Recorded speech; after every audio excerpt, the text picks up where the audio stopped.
The United States and Europe kicked off a joint effort on Tuesday intended to curb Russia's long-term ability to develop new oil resources, taking aim at the Kremlin's premier source of wealth and power in retaliation for its intervention in Ukraine. In announcing coordinated sanctions, American and European leaders went beyond previous moves against banking and defense industries in an effort to curtail Russia's access to Western technology as it seeks to tap new Arctic, deep sea and shale oil reserves. The goal was not to inhibit current oil production but to cloud Russia's energy future. The new strategy took direct aim at the economic foundation of Russia, which holds the largest combined oil and gas reserves in the world.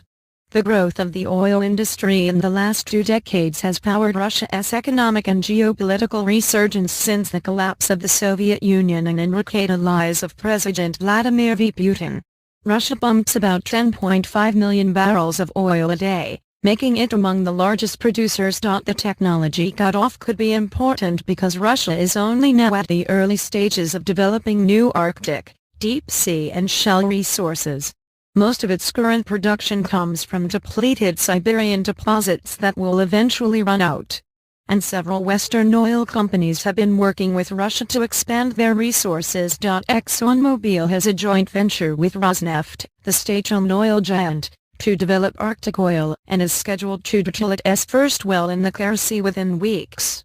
BP, which owns 19.75% of Rosneft, just signed a joint venture with the Russian firm in May to search for shale oil in the Volga-Urals region.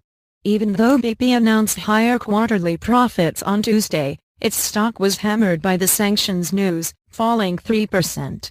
BP warned investors bluntly that further sanctions could adversely impact our business and strategic objectives in Russia.